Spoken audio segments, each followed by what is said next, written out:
You ready? 3, 2, 1, go live. Hello, this is Through a Therapist's Live. We are going live actually for the second time, I think, right? Mm-hmm. We went live, and Neil said we weren't really live. I'm still confused about what happened. Yeah, I don't know. Technical stuff. So this is Through a Therapist's Eyes. If you're happy to catch us on this for the first time, we come on stream live on YouTube, and you can interact with us and kind of give us your questions and thoughts, I guess.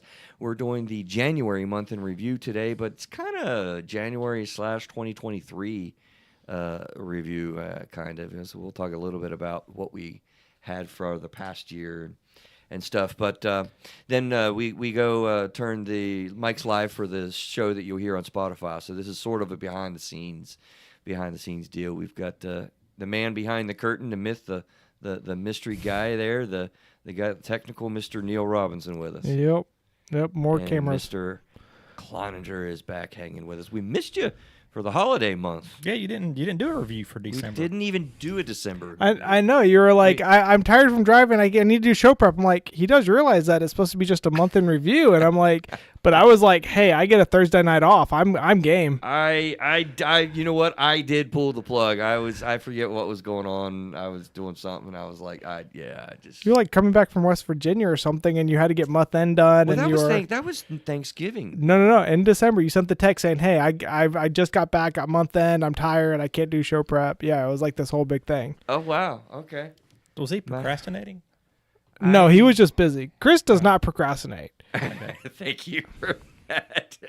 He says that because we covered that on the show before. So what are we going over tonight? We're going over just January or? Yeah, we've got like 4 or 5 shows actually. Like I listed 7. them out. 7 shows. Okay, so we're not gonna. Okay. It will combine the holiday stuff, all told, when it comes to that. But a couple of the shows were really cool. Commitment Fears with the Millennial, then Changing Past False Beliefs, and actually before those cool ones, we had the cool one of Assertiveness. So we got a couple of, I'm gonna say good ones, and then we had a bunch of holiday shows that we'll sort of gloss a bit. But so interact with us, and we'll include you in the show, guys, that are on YouTube Live out there. So we are ready, Neil. I think when you're ready to tell me to go live.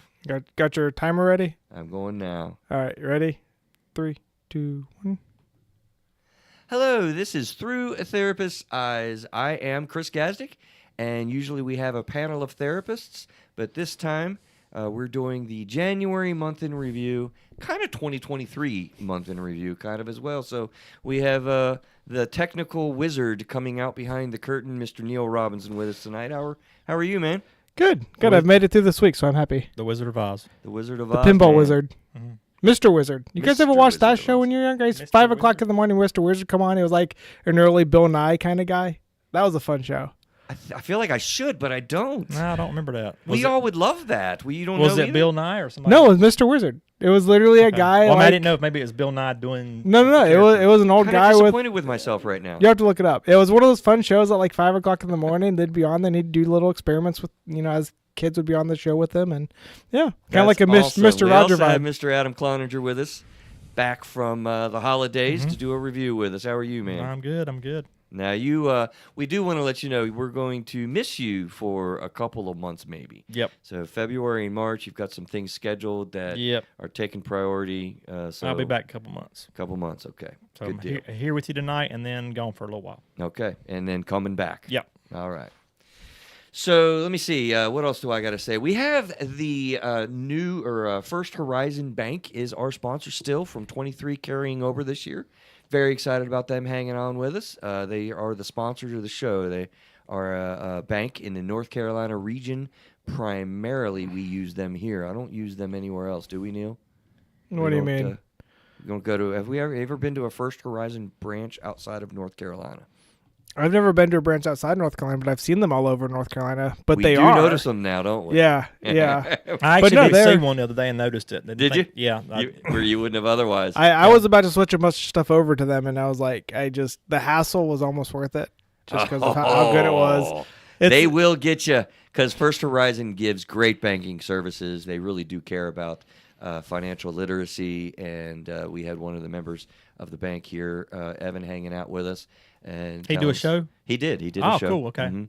And they care about financial literacy, all the banking services that you would expect a bank to have. They do, and they're based out of Memphis, Tennessee, and we just appreciate them sponsoring the show. So First Horizon. So what do you salute to talk about during the show? I'm just curious.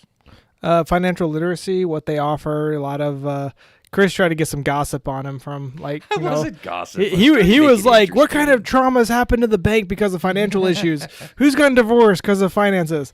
And Okay. he's like, no, I can't tell. It's a little exaggerated, Neil, Okay. but I was just trying to make it interesting with family conversations. He was very Couples pushy, very pushy. Wow. Chris? No. Shut up. Stop. Let's just stop this conversation right now. All right. Contact at throughatherapisteyes.com. We've got awesome merch you use on Used Tubes Lives. Can see. Awesome cup. Yep. That was proper English. Oh, yes. You got to grab the pillow behind you there. Pillow here? We got some cool stuff. Check out Adam with the pillow. Yeah, that would also make a good tattoo. You know what would be awesome, Neil? I got the thing. I'm gonna get on Redbubble. We don't have tumblers anymore. We need Through a Therapist's Eyes sock merch. I will not live life we'll well. find some socks. I need The eye on there? with the eye on. That'd be I cool. need Through a Therapist's Eyes socks. Yep. Somebody, Yep. please help me.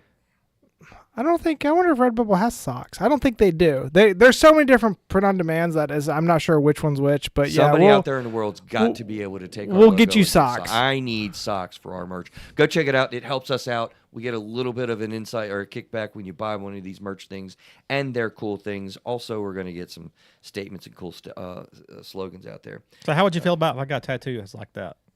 Just curious. Dude, man, tattoo, really? Yeah, what'd you think? That'd be good. Get it on your chest. Yeah, that'd be How pretty much? cool. That'd be pretty good. Just right there on your chest.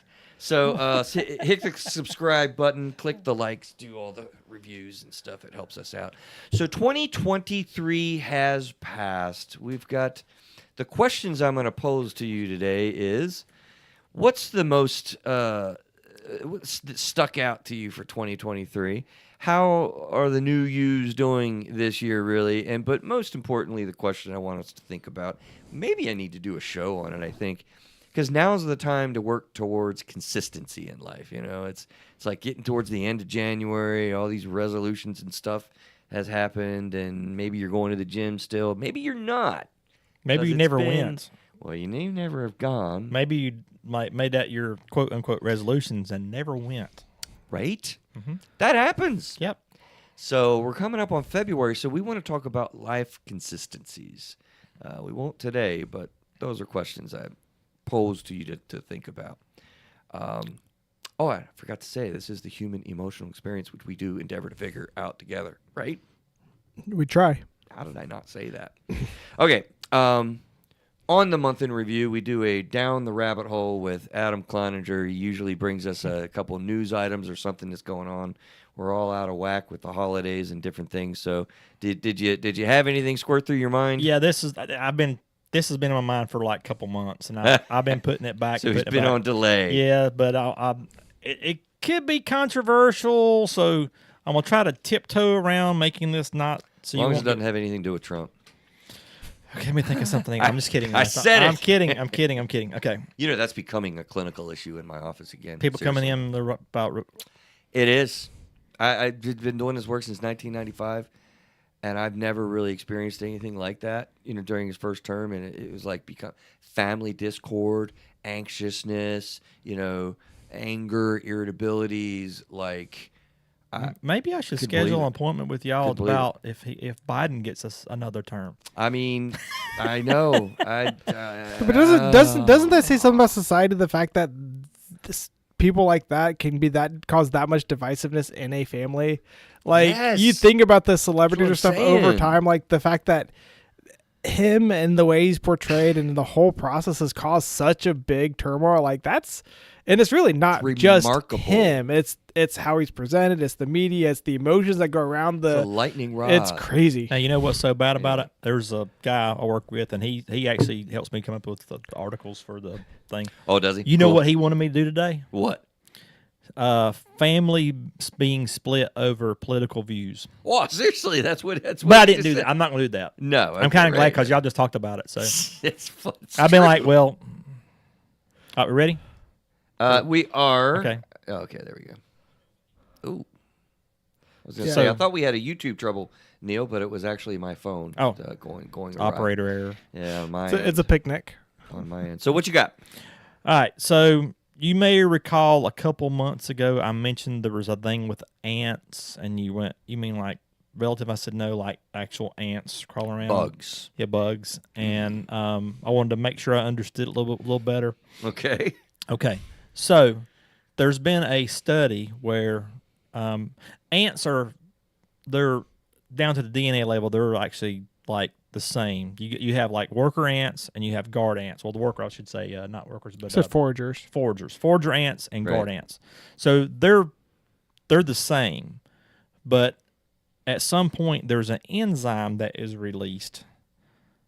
And they did an experiment. They took the enzymes and switched them. Now, just so you'll know, Oh, God. Well, we got trans ants. that's where I'm going with this. Oh, hear good Lord. me out. That's where I'm going. Hey, a rabbit hole, you know how it is. So, It's a rabbit hole indeed. so guard ants are larger. It's like the warrior kind. They're the of ones that ant? protect the nest. Okay, right. Or the they got warrior. they got it's some other word starts with C. I can't remember. guard what ants. Okay. So, and then the forager ants are smaller. So once they switched the enzyme, the small foraging ants started guarding. Wow. Right. The large Wow. guard ants started foraging. Right. Well, sure. So So the enzyme was driving yeah. their behavior. So and I want to do this cautiously because I don't want anyone to think that I'm like trying to say that your beliefs are what somebody is or what I'm not. Yeah, I'm not trying to insinuate that and make Disregard the transgender population. Yeah, I'm not trying to or belittling that. I'm just saying. Is it possible there's like something in the water, so to speak, that maybe because it seems like it always gets attributed to like social media and Me Too movement and all stuff like that, but maybe there's something like in the environment that's maybe causing some of this to come more forward now than it used to. I just want to kind of throw that out. Well, okay, all right. You want to take that, Neil? I'll take it. I got it. I'd be fine to try to take it. Yeah, let's go. No, let me say this. Like, I don't want to get into a conversation just because we'll need to do a whole show Right, on the right, reality of transgender reality. And I didn't want to get into like Yeah. what I believe or what they believe, or I didn't want anybody to say to make them think that I'm saying you're not what you think you're not. I'm not saying that at all. Yeah. Yeah, because transgender is I'll say it, I mean, it is a valid, real reality. I don't know that it's as extensive as it has become today in today's culture, so I'll make that bold statement, and I'll take the bullets for that. But it is a very real reality that has gotten kind of extended more than probably is biological a reality.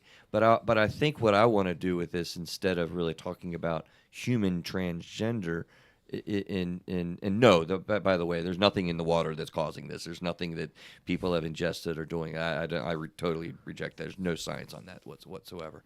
But what's really fascinating to me in what you're talking about, you might not think so much away from the transgender or trans ants, more so just our biological reality with the endocrine system. About changing the endocrine system has dramatic emotional impact in your life. I want to make that statement.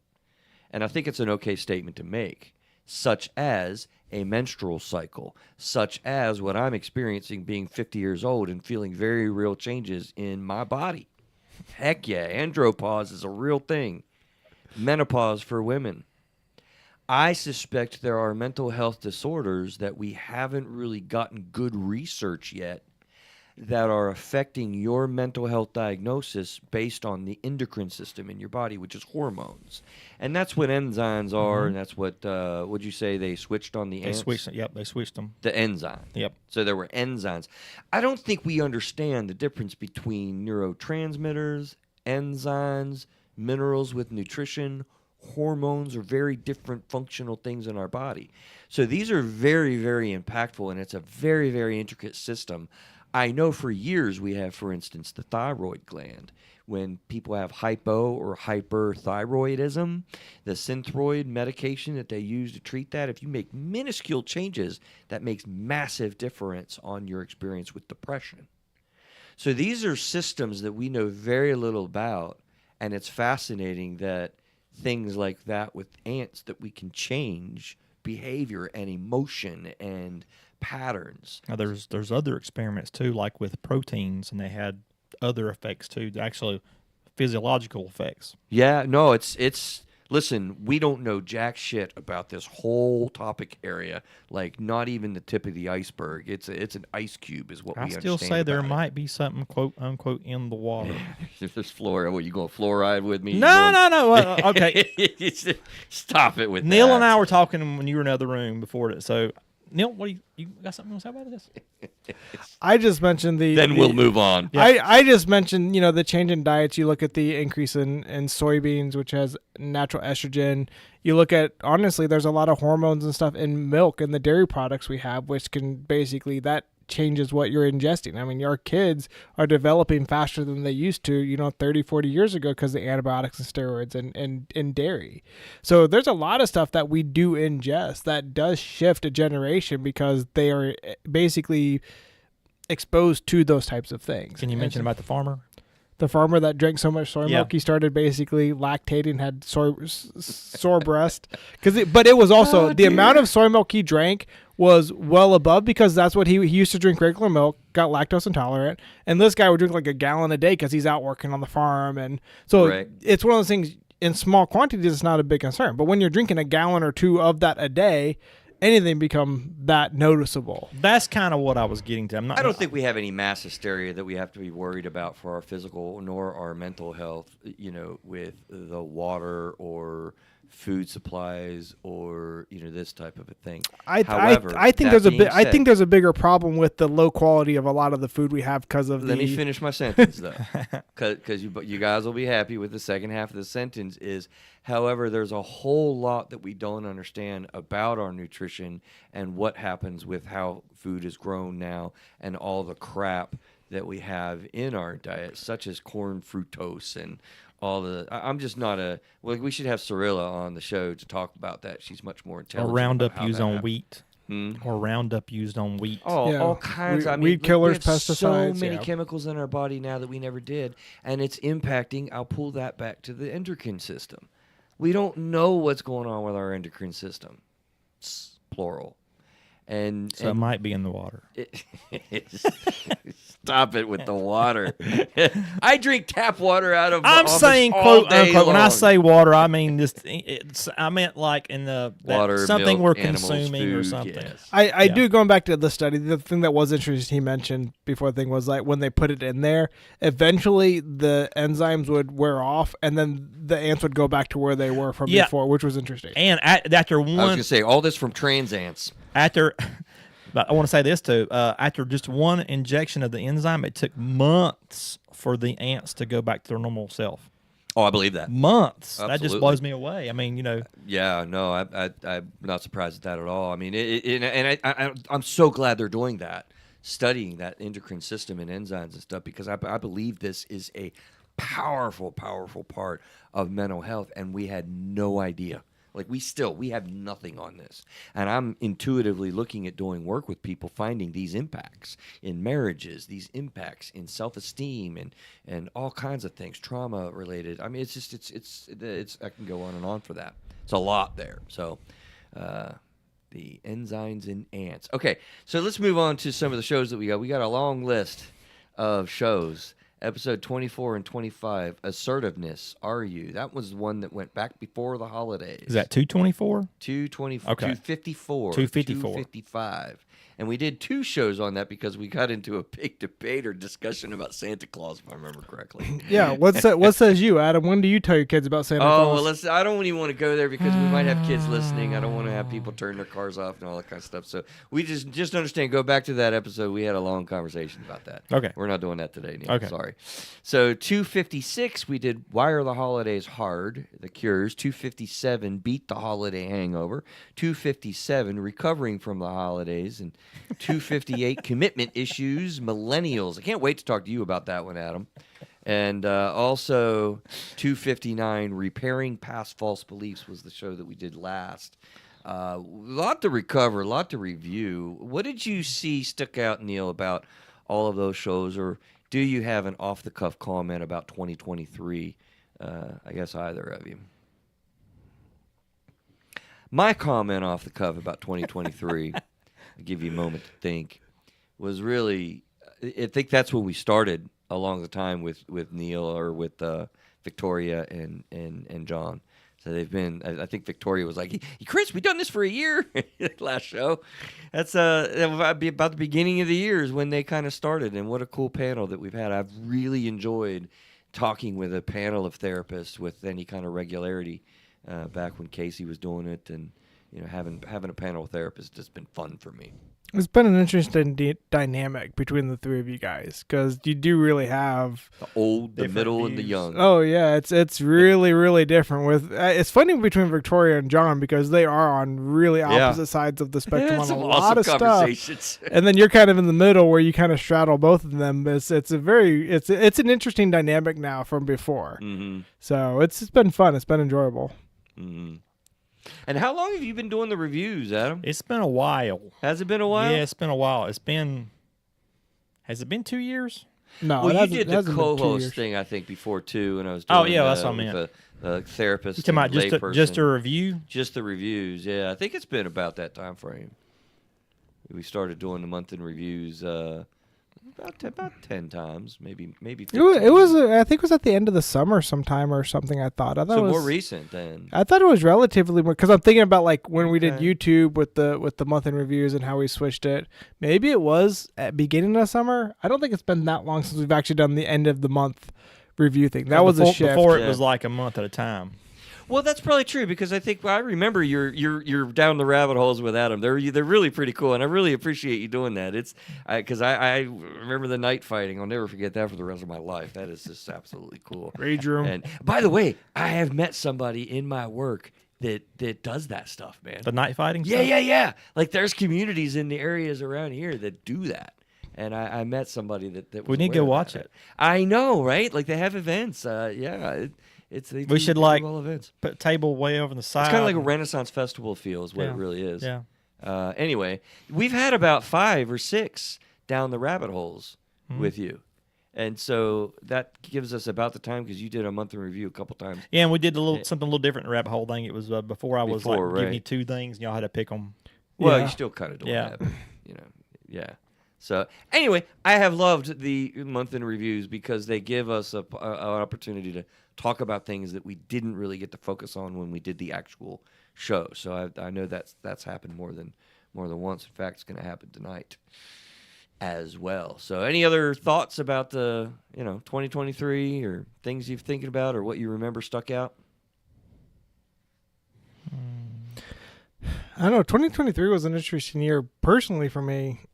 I mean, a lot of stuff's changed. A lot of progress. It's been good. It's like I said. I love the dynamics. I can't really think of anything that really stood out.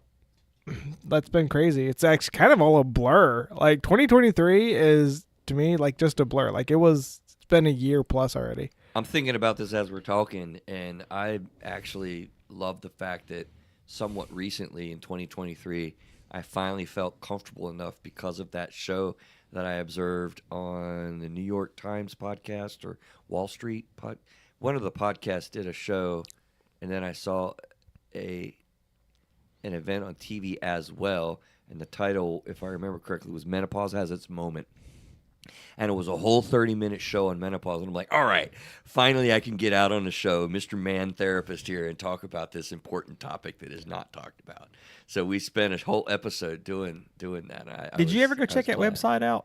What website? Was it mantherapy.com? I did. It was definitely interesting. Yeah, did you ever check that one out? That might be good one to send to your sons. Really? Why? What refresh my memory? It talks about therapy, but it gets it from the stereotypical stereotypical like man side. You know, kind of talk about how when rubbing dirt on it won't fix it, kind of thing, because it talks about your feelings. Just about and therapy. Yeah, it's all se. sorts of stuff. But it's just packaged differently. It definitely seems interesting. The way it's packaged is pretty neat. Well, given Like- the conversation I just had, yeah, I understand. Yeah. That, Well, you know Nick Offerman, right, from Parks and Rec, the guy with the mustache and the man's man kind of thing. No. You know who Nick Offerman is? Yeah, the one that I've been sent videos and somebody told me I was that character, oh, you're him? but apparently so. I kind of see it some. But now I'll tell you the one thing I did see was when he walks in, like I think it was Home Depot, and the guy walked up and said, "Excuse me, I know more than you," and kept on walking. So No, but it's that persona. died laughing. Yeah, it's all these stereotypical things about men. It breaks that's a great icebreaker because it kind of gets through that Breaking part away of the it. stereotype of Yeah, therapy and it's just all about men stuff. That's like the guys at a desk with the mustache, the sweater, and like like he's like in a wood cabin with like a deer behind him, and it's a really great way to broach it to those guys who don't want to deal with it. Or Yeah. And what website is this again? it's like man therapy. I think it was something. mantherapy.org. Mantherapy.org. Okay. I'm pretty sure that's correct. He's gonna check it right now. We'll make sure that we have it on the show notes. I think The wizard is to going figure to. that out. But let's get in this a little bit. So, assertiveness. Are you? The questions that we had is: do you know what this really is? Why do people get passive, and why do people get aggressive? Now, you What is guys. that line? So the guys were checking out online, so they hadn't heard me, and I'm glad because I just introduced the show.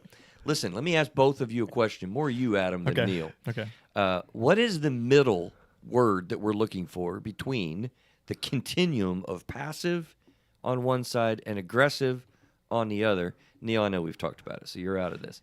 Adam, I'll give you a $5 bill or a shiny penny if you can tell me the answer. So you're to that. saying passive on the one side, aggressive on the and other. a word in the middle? The word in the middle. He said it, but I distracted you by showing you the. Yes, exactly. I've I'm always so heard- glad you did that. We I've worked always heard together well. passive aggressive. No, that is not the word in the middle. Yeah, I mean, I've always heard the term passive aggressive. I can't think of a passive blank aggressive anything. It's the healthy spot in the middle of being passive or being aggressive. Like you don't want to be a doormat. There's not a lot of passive therapy suggestions I've ever made, but you don't want to be aggressive. Is you saying it's healthy? What are you saying? The healthy spot is in the middle. And Okay. honestly, I'll have this conversation like this in therapy hundreds of times, if not 1,000 or two. Okay. Right? And I don't know that anyone has ever gotten the word correct. Neil, the word in the middle, if passive and aggressive, that's a healthy spot that we're after is what? It's assertive. Right. People do not understand. So we did this show, right? Do you even know what assertiveness really is? See, I took what you asked me completely wrong. I thought you were talking about a term that was 3 words. And So yeah, simple. Do you see what I'm saying? Like Yeah, people don't yeah. think about how can I be assertive in this conflict? How can I be assertive at this work situation? How can I be, the best me in my marriage or whatever relationship? We don't think about that word in the middle at all. And that's really where we want to get to. So the concern is if you're not even thinking about the word or thinking about that as a goal, you don't have much of a shot of getting there. So do you know what this really is? Do you know why people get passive? Do you know why people get aggressive? Because we want to be that space in the middle. Do you remember this show, guys? It's been an age ago. This was like the beginning of November, I think, or something when we did this. I don't remember that show. Yeah, this would have been the beginning of November because this was right after the month in review. We were going to talk about the current event with the Santa Claus and then Yes. assertiveness, and then the one topic took over, so we spread it over too. Yeah, I remember it was a really good conversation. Was it after Thanksgiving? Yeah, because this would have been like the first show in December. The first show's in December. So then And of course, it's been posted, right? On So that's on why. Star. So we haven't done a Spotify. review since that show, then, right? No, No. we have not. That's why I don't remember it. This was okay. I thought you were supposed to. I thought you were supposed to listen to these. Right, you're during listening the, to all these shows, man. You're all over the Through a Therapist's Eyes, and you're sharing them with your friends, and you've given us the reviews. You've clicked the like button, the little thumb up thing, and you've made a couple comments, right? No. I do share, but I don't watch the shows because I want to come in with No, the we don't. non-clinical eye and give my perspective without knowing In a what you're talking about. genuine way. I That's think what we're that talking about. there's something about assertiveness that we've talked about is how like back in I feel like the 90s or something there was all these I think John Nelson and you talked about like assertive training in corporate and it was that there was that trend about assertiveness or being assertive and then all of a sudden like the last 15 20 years that like just completely gone away and now it's all about like watch what you say around people and worry about their feelings and they've gone when I worked corporate there was literally true. stuff in about that there's way. stuff in corporate that like it asked us said Right. if you have an opinion different from other people should you share it and I'm like yeah sure of course and they're like no like don't share your opinion I'm like what the heck so there's a huge Be shift in passive. Be corporate. passive. Don't say be anything. passive yeah you're talking about why people are passive it's because There of is stuff an like that advocacy for passivity that I think is a problem. Let me say that again. I need to write that down. There is an advocacy for passivity, and I'm going to make the statement that I think that is a problem. And I hadn't really thought about that. That's absolutely a thing because, yeah, if you have a different thought, be assertive is the goal we just said. Listen to this. This is what assertive people do. We had a list on that show. We didn't really talk a lot about this list, but this is what assertive people do. They keep an open mind. They practice active listening. They continue to grow and learn. They handle mistakes positively. We express needs. We avoid guilt. Listen, G, letter G, highlight. Neil, say letter G. It's a different voice. They'll hear it more. stand for your beliefs Right? H, know your rights. Assertive people avoid aggression. Assertive people have courage to dream or imagine, probably among other things. But I think that's a cool list. I don't even remember where I got it. I would need to look. Maybe that's my own list. That seems like a pretty smart list. I don't think that was mine. But we don't think about that space in the middle when you're in a business meeting. We think about, as you said, Neil, corporate world or in culture now, don't upset people. You were afraid, Adam, to say trans ants. I didn't say that. You did. I did. I know, I did. It's like there is a passivity. We have a propensity for passivity. We have an advocacy for passivity. And we need these traits in people. Well, assertiveness. Yeah, but I want to give a word of caution. You can't always do well. You really can't do that always at work. You can't always give your opinion at work because it's just bad. No, there's a lot of stuff, and Yeah, there's- but I think part of the issue is because of the assertiveness and some of these things he's talked about. If you say something that someone doesn't like, it's become an attack. It's become now they're defensive. Like there's those 20 years ago, if you said, "Hey, I like presidential candidate X," it's not you're a white supremacist and I hate you. Legitimately, Right. that's part of the issue. Is like now that when you express your opinion, You're labeled. the reaction to it is you think that's the truth and I can't have an opinion different from you. So when you say something that I don't agree with me, We're gonna cancel you. you're attacking me. So they become aggressive because you're stating your opinion. And so that's the biggest issue. The idea of I can be assertive with my opinion and you can be assertive with yours and we can come up with a discussion without becoming aggressive. That's the importance. Well, here's the thing. Assertiveness doesn't really have much to do with opinion. Doesn't have much to do with perception. Doesn't have much to do with, defensiveness or any of these realities.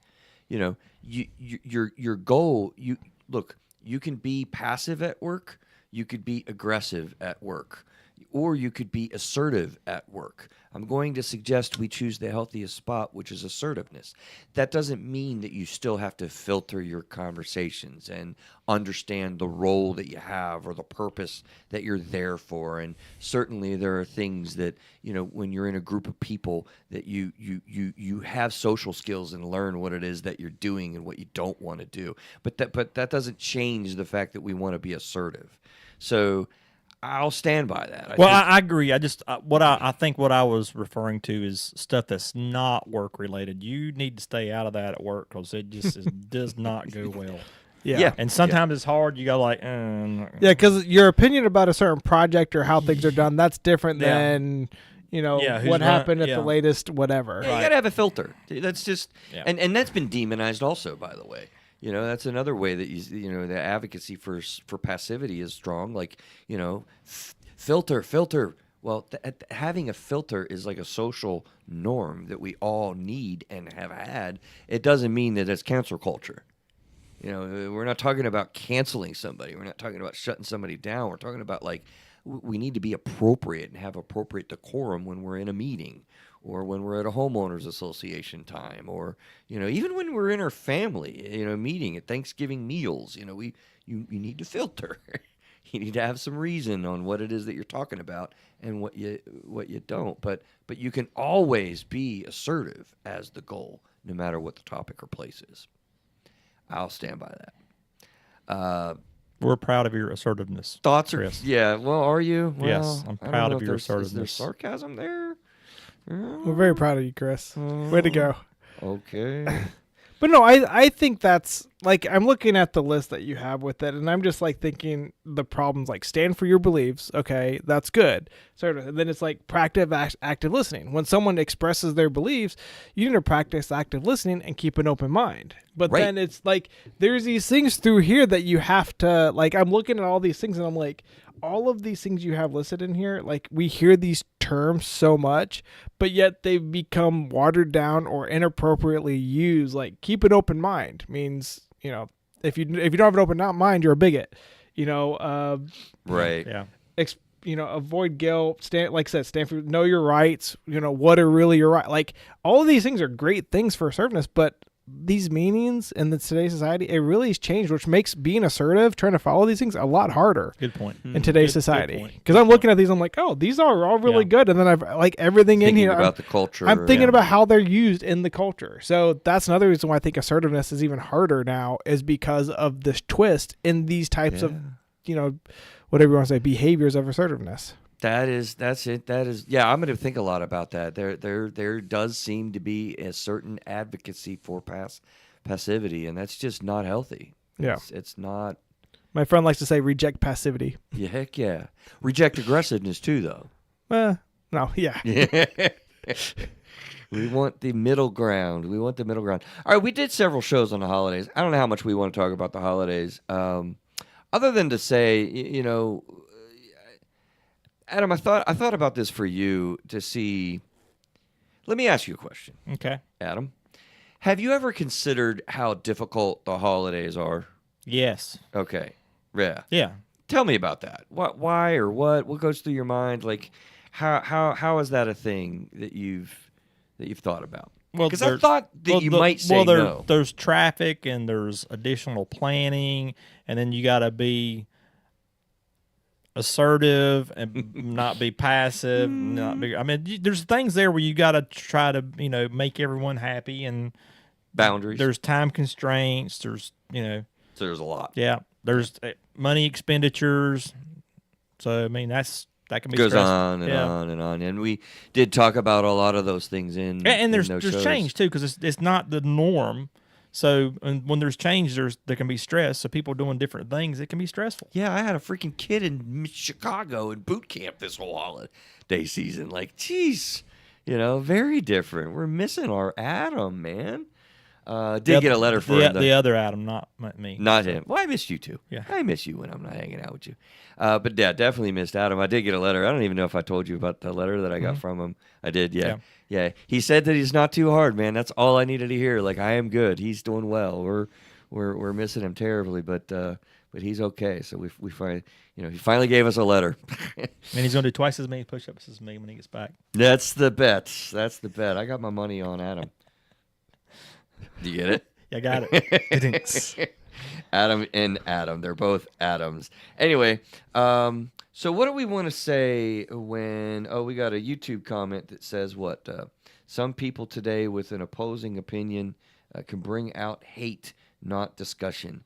People used to talk respectfully and with interest. Not everyone, but they were generally respectful. That's what you were saying, Neil. Yeah, right on point, YouTuber.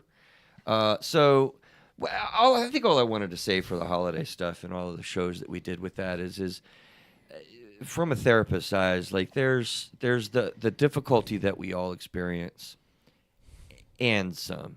Like I met a new person recently during the holiday season, just as the holiday season was starting, their therapy experience with me was starting. And it just struck me because the issue was depression, long-term chronic depression, which is always tough because it's so chronic and nagging and just nagging.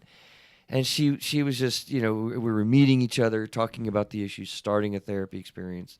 So I'm taking the whole history and doing all the thing. And she just towards the end of the session, she just broke down and just started crying in session. And she just made the statement like, I'm just trying to get through the holidays. And it was towards the end of my therapy day as well. And so I just went home and I was just like, man, like there people are hurting out there when it comes to this stuff. And I think we forget that during all the joy and the Merry Christmases and Happy Holidays and tidings of New Year. And it's just there's a lot of real trauma that's replayed in people's lives, a lot of depression that we hear, a lot of grief and loss. It's rough. So I hope we cover those shows because in part we don't want people to feel alone, so that that there's people out there that are feeling similarly, to the way you're feeling. Right. So hopefully we accomplish that. Closing thoughts with the holidays shows, Neil. I think one of the interesting things, I don't know how much we covered it, but was the idea of the difference of how holidays are perceived from like the eyes of a child versus the eyes of an adult. And I think that was a really interesting topic because when you're a child, I'm going back when I was younger, it's like you're just there for the ride. You go see your grandparents or your aunts and uncles or your cousins and you just go hang out. Like that's all that it is for you as a kid. Yeah, you don't know about the money and the traffic and the planning and coordinating who brings what for dinner, right, and then Uncle Steve's coming back, and last time he talked about politics, So, but no, and that's funny because so and so's in recovery, right? And that's an interesting dynamic of like when you look at it from the eyes of the kid, it's a joyful time because they don't have the stress of all the other logistics. Right. And I think that's important. I think honestly, as a parent or someone who has young kids in a family, that's great if they don't have that, and let them enjoy it as long as they can because it is joyful. Those are great memories for those kids. Those are great things. Let them be delusional as long as they can. Exactly. I mean, that's let kids be kids. Let them be delusional. Ignorance is bliss. Yeah. And honestly, I might even add, it's an interesting thought that you guys are making me play with is, do we not want to reestablish that and redevelop the innocent view of a child in our own selves? Like it might be nice to revisit and simplify a lot of this stuff that we get caught up into. Can we see this through the eyes of a kid?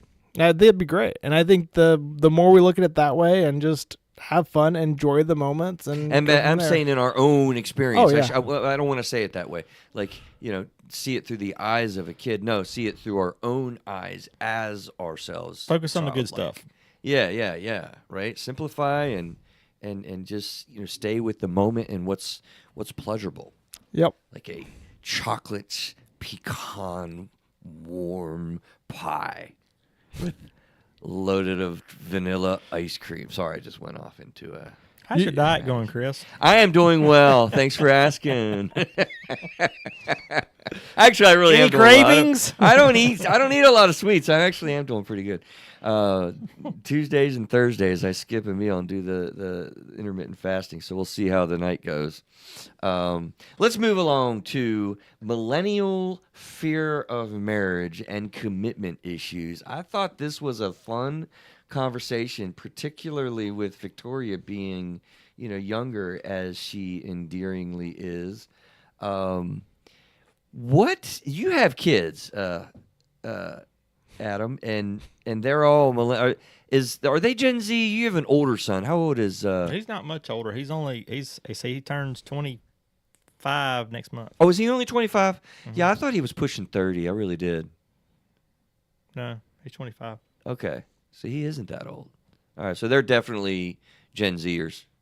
Is that right? You're Gen Y or I don't know. I don't keep it's- up with that. It's Gen Y. I think they do. It's a stupid name, but we could do better.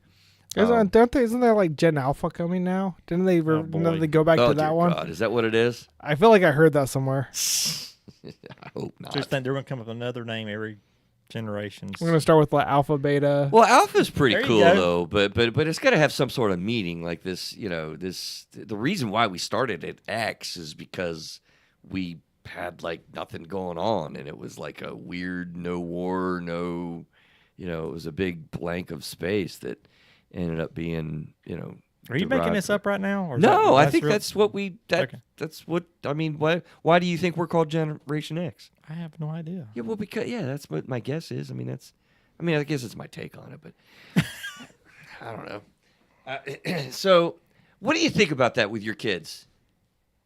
The genesis of this show, Adam, was really like a client conversation with a young 30-something that has his intended fiance that moved in with him, and he made the bold statement in therapy, we were talking about this, that he has never been asked by anyone in his life when he's getting married and when he's having a kid. And it was interesting because as we were talking about that, he was recognizing that and comparing that to like, I think we all got asked that question constantly. It's like, okay, you're done with college, so who you marrying? That was a societal norm. And it shocked me that he was 30-something and never, ever even got asked from the culture around him. Now, follow that up with a friend of mine that I was talking to that said, oh, yeah, he's asked that all the time because he's living with his... I think it depends on your family. Family culture for sure. But I don't think there's hardly anybody in 1980-something that wasn't asked that question. Family or definitely not. not. Family or not. So it was just interesting, Adam. I'm curious what you see with your kids and them getting married, and the attitudes that are there and their friends, and do millennials as a general rule have a fear of commitment? What says you? I don't know. I don't know. You don't know, or I they? don't know. I mean, because with my son, he's not wanting to have kids, and my daughter's not currently seeing anyone right now, so conversation really hasn't come up. My younger one is like, I don't have kids either, and I'm like, but At his age, he doesn't need to. Well, yeah, exactly. I'm very well aware of that. Elon's gonna have problems with this. Just saying. Who?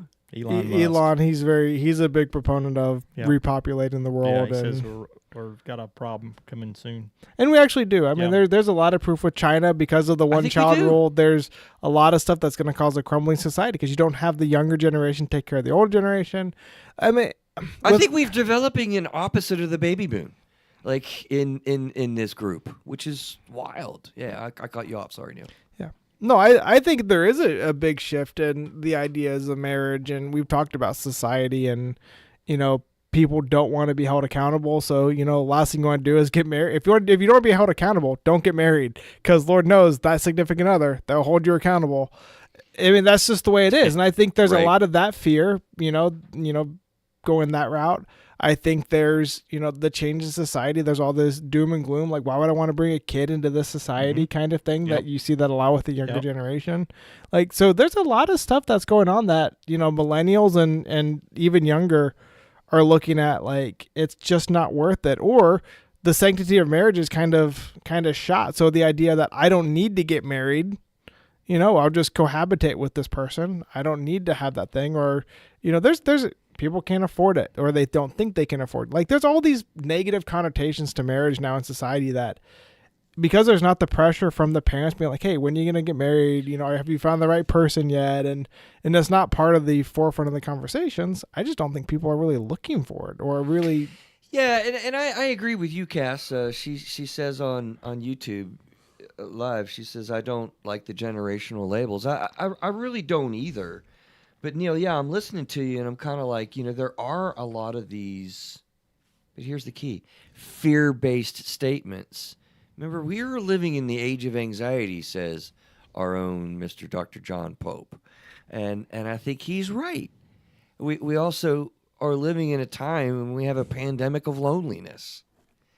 And so these patterns of what is a marriage and how people feel and vision or fear some of these things about what they're endeavoring, and not having the ability or successfully traversing the anxiety that creates. I mean, you will not stand on the altar and not have cold feet. I mean, that's part of the deal. It's always nerve wracking right at that point. But how much are people avoiding that nerve wracking by just saying, "Oh yeah, we don't have to do it at all anyway. We'll just live together," and it's changing the cultural norms that are concerning to long term mental health. I do remember one time I asked somebody about they going to get married and have kids or whatever. And I remember they said, "Well, why would I do that?" And I went, "I've got nothing. Yeah. I've got nothing." Come on. I mean, other than I think maybe I probably said something like, "Well, kids are a joy," because they really are. Because I didn't plan on having kids. Yeah, you did not. I didn't. Did it break? Do what? Did the condom break? Did it break? What happened there, Adam? No, He knows where babies come from now. It just happened. It just happens. I don't know what happened. So I didn't plan on, but unless you have kids, you don't know what kind of joy it can be. You really don't know, but you don't know the struggle they are either. But the struggle begets joy kind of situation. Say that again, Neil. The struggle begets joy. That Right. it's the hard times. Even now, as our kids are teenagers, you have young adults, young men now, and like they're still struggle. You're still going to struggle with them, even when they're out of the house, and you're going to watch them grow, and then you're going to be proud when they get through it. When you got that letter from your young, you're saying like, "Hey, it's not that bad. I'm making it through." Yes, that was amazing. And unless you have kids or you have someone you have a close relationship with, you just don't understand that. Because even people who maybe don't have their own kids but have nieces and nephews, and they're very part of their lives, like you can get that same type of feel, but it's still just not the same as having your own children. It's not kind of feel. I mean, it doesn't even come close. You know that, Neil, as a dad. And I have nieces and nephews. I don't really care about them. Right. Ouch. Well, they don't listen. Yeah, well, right. Yeah, I'm sure it's safe to say. Yeah, it's just look. I remember the panic and the fear with finances, standing in the grocery store looking at how much diapers were. I remember you telling me about that. Yeah, man. I mean, I was doing math in the aisle. Imagine doing it now. No, I don't, right? But the thing of it is that's the fear that you have to fight through to get to the other side. And there are many, many thousands of people in today's day and age, which, by the way, inflation's coming down. We just had a 3.3% economic thing. I don't buy the fact that there's more to be fearful about in the world today than there was when people were having kids and raising them through the Depression, right? The Great Depression. I think there is a fear that's winning over people's minds, and I'm concerned about the millennial kind of generation getting caught in that, for whatever's causing the age of anxiety. Well, here's a thought for you. Standing on the altar, anxiety, cold feet, all that stuff. That to me, when I was marrying my wife, like that was anxiety because I was excited about this moment. But in today's society, I don't know if some of the younger understand the difference of anxiety from good moments versus anxiety from bad moments. It's just anxiety. Oh, that's a really good point. It's just anxiety. All bad. And you don't know how to handle it. So they're afraid because they have this feeling that they feel when it's bad, but it's good. It's like people cry when they're happy, just like they cry when they're sad. That's an excellent You're thought. crying. And so I think you've talked about it before. A lot of this younger generation with everything going on, they haven't had to push through and get past certain things. Either they've been rescued or they just give up or something. Like they don't have to understand like, oh, if I work harder for the next little bit, I make it through and I've succeeded. I've accomplished something.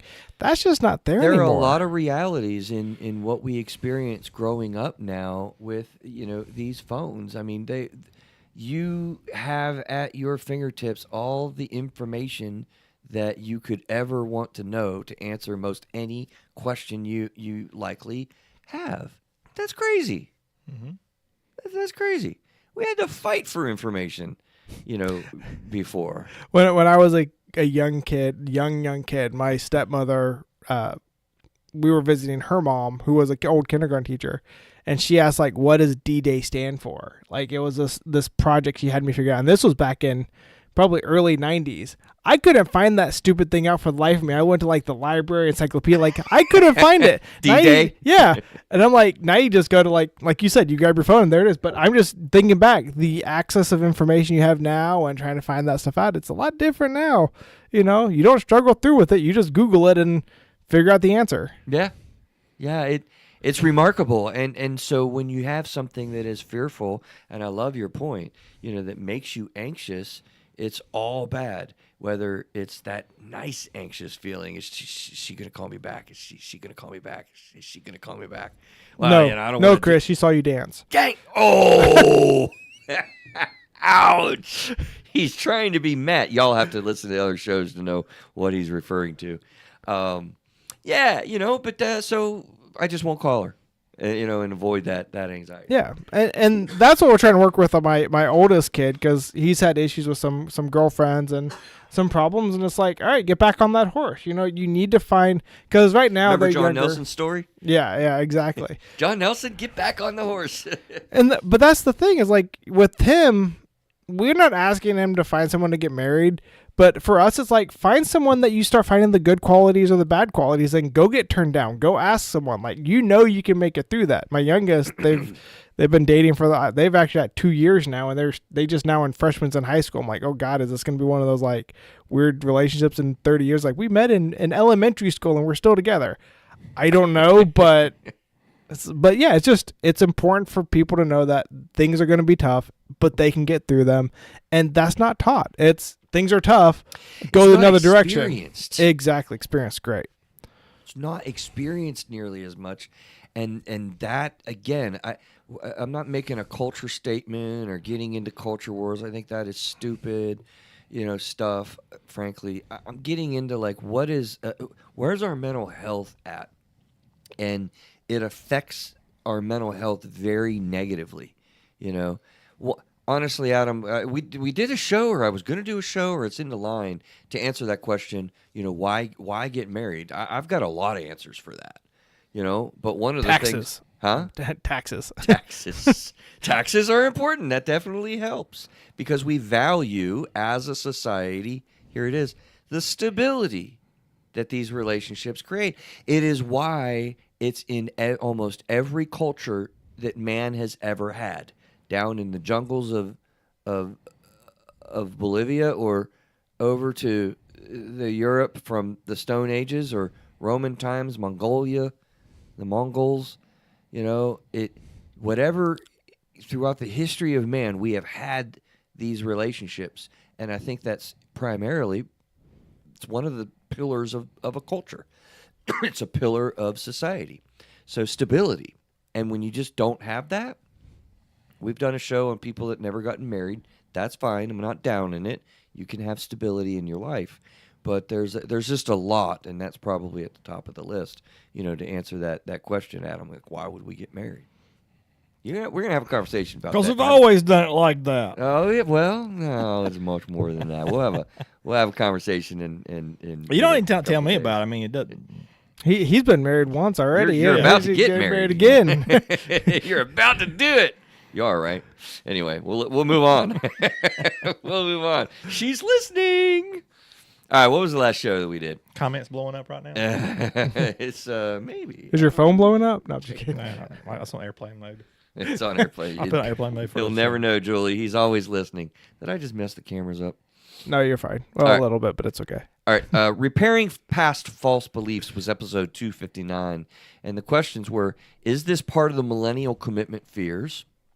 We didn't really get to talk about that. Repairing false beliefs? Yes. Repairing past false beliefs was the last show that we did, which was a really good conversation. Second question is, do you actively think about and thus reframe what happened to you with perceptions or even aware that they're active? That's a long sentence, but during that show, I wanted people to really begin thinking about, like, how do we really do you even put attention to this in your life? And the last question is, did you listen to the show on implicit bias? Please go back to that one, episode 173, because we spent some time showing how you do have these things going on in your mind, sir or ma'am listening, whether you realize it or not. I don't remember that one either. Episode 173. Mm-mm. That was a while ago. That was a very, very while ago. I think I did that with Matthew Hanks, one of the Yeah, I think it layman was. Yeah, co-hosts. And I only know that because we've talked about that show many with times. the dog, and yeah, With his dog, yeah, his fear of dogs. That was awesome. He literally, I think, on the show figured out why he has a fear of dogs because of the implicit bias that he had from an event in his life earlier on, and he never knew it. That is absolutely really cool. So, Adam, I'm curious from your perspective, what do you think about this? Yeah, I'll read that question again and ask you this question.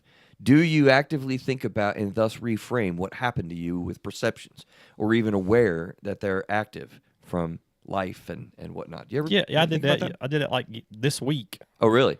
Yeah, I've had a lot going on lately, Yeah. and I remember there was an email that I had sent at the end of the day, and the whole way home I was mad if this one guy responds a certain way. I'm like, I got home, I started thinking, why am I mad? He hasn't even responded yet, and I'm already getting mad about if he responds a certain way. Right. And I'm thinking, I've realized that I've been on the edge, Yeah. and I need to okay, accept that a lot's still going on in life right now, and just I need to be aware of that. So I love that. Thank you for sharing that. Yeah, I that's a really good example in the day-to-day kind of the day-to-day functioning of our mental health. And you want to know the fancy psychological term for what that is? sure, why not? The psychological defense mechanism of displacement, right? So you have this stress over here in life, and you got worried about this, or you're thinking about this, or your thoughts are racing over here, or you don't know what to do about this problem, or whatever might be going on. And you take that energy and you shoot it over here to, classically, we go home and we kick the dog. That's the displaced. No, I'd never do example. that. I know, I'm not saying you would, but you get pissed off about an email Right. that you haven't even gotten back yet. But you Right. might yell at a kid or yell at a wife. You might not kick the dog, Right. but you might yell at a kid or Poor you know. Marvin. I know you would never kick Marvin. No, Poor dog would roll across the yard. No, it's displaced emotion. It's displaced anger, and that's a mini example of day-to-day functioning that I don't think people oftentimes even know that's going on. So it's a testimony to you that you realize that. I That's realize that. awesome. I'm like, and I shouldn't be upset about Yeah. this, or I shouldn't be angry. And I have been. I've been on On the edge. edge. Yeah, I've been on the edge a lot lately. Yeah, and I get it. That's real. And so this happens in a grand way also. The genesis of this show, Adam, if you don't remember, Neil, I think we just did the show recently, so I'm pretty sure you know, was a therapy session with someone dealing with trauma. And as we're talking about the trauma, she makes the statement that there was no one around anywhere that was willing or interested in rescuing her or saving her from the stuff that she was enduring. And I stopped, and she knows when I do that. It's like, uh-oh. I said, pause. I said, let's look at that statement a little bit. And we kind of went through and talked about that a little bit. And in real time through the session, she realized that all around her, all throughout that time, if she were able to find a way to reach out, that there was a plethora of people more than willing and interested in more than rescuing and saving her. That was she realized that. So that was a belief that she had that was a false belief, that in looking and reframing that, wow, what a moment for her, that she realized not only then but now today, when she has things going on, that she can reach out and there are people that care, that can be kind to her and support her. And she never knew that. Years and years and years. It was. I hope I'm doing it justice in description, because it was a very powerful moment to watch her do that. So that's why I developed the show, repairing past false beliefs. What a powerful process to watch people go through with this. Pretty cool stuff. So what do you remember, Neil, about going through the show with that? What's your review? I think one thing, and I don't know if this is a review because you just made me think about some other stuff as far as this is concerned. Because I think the key that I think you with that therapy session I think is very powerful is when you're in the moment, when you're looking at your false beliefs and you're letting that control your thought process. I think the hardest part is taking to that point where you realize it's a false belief. And I think that's probably the hardest part for a lot of people to look at from inside them when they react a certain way because someone triggers them or something happens and you react. We talk about implicit but getting to the point where you actually can acknowledge that, oh wait, something's not right about this, to know that you then have to repair it. I feel like that's probably the hardest part. And I think that session you had with, hang on, let's take a step back. Yep. Having that extra person to come back and really look at it. And one thing I've heard in the past, there was this guy who wrote like a man book about, warrior or whatever. And he has a thing in the session because the biggest concern that guys have is they get in these thought processes of, something happens and they start going down these rabbit holes of like, here's why this happened. They over embellish. They get all pissed off. Someone's supposed to do something they didn't, and they're like, well, now they're just being an a-hole to me. Well, no, really what happened? And so in that process, when you get to those irrational moments, he's like, it's like the why 7 times, or in this case, it's you ask yourself, is it true? And you do that like 3 times. You legitimately like, okay, this happened. Okay, is it true? And then you start thinking about it. You take that moment to process through. Like, okay, maybe this is what happened. Okay, is that true? Oh, well, and then you go down, but you have to get that trigger that when that irrational behavior reaction happens or that out of the ordinary behaviors, you have to take that, you have to learn when to stop. It's that identifying that, hang on, something's not right here, for then now you can make the steps to repair it.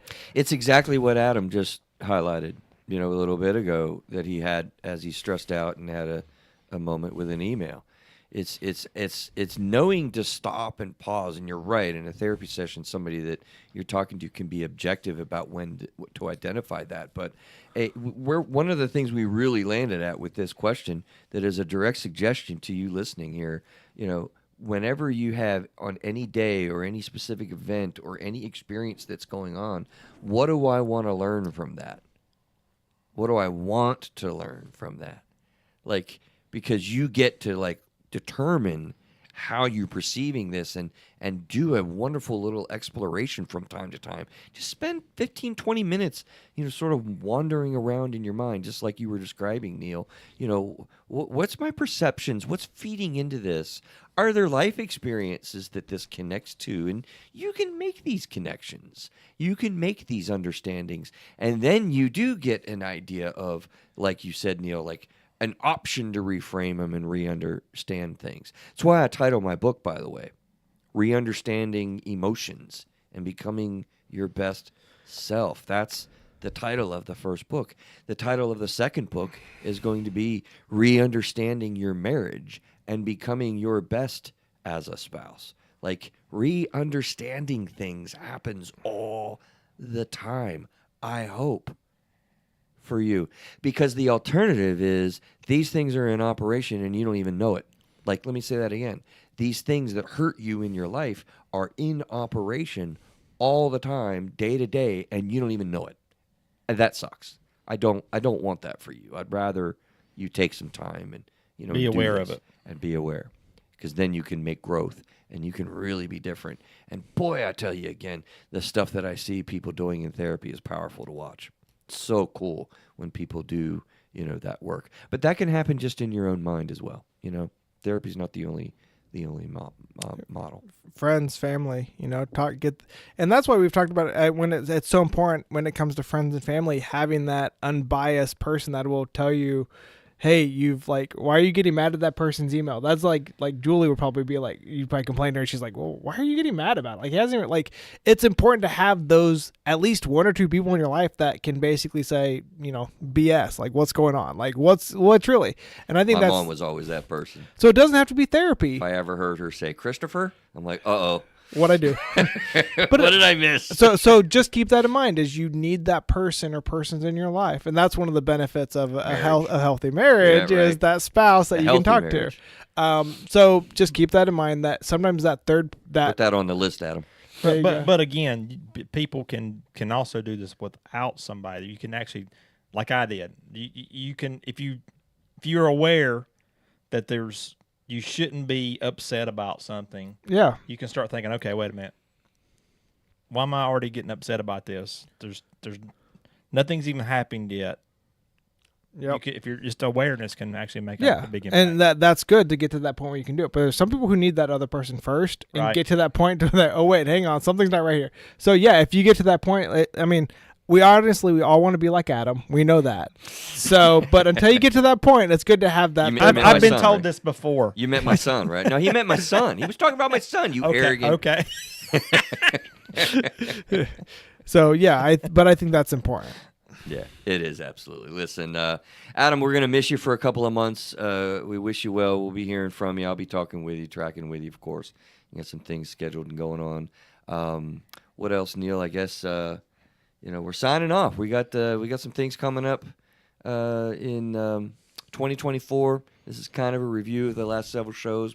We talked a little bit about 2023, but I'm really excited about you guys sticking with us and riding with us, and we enjoy the little community that we're developing here through A Therapist's Eyes. So jump in with us, check out the lives, give us some emails, interact with us.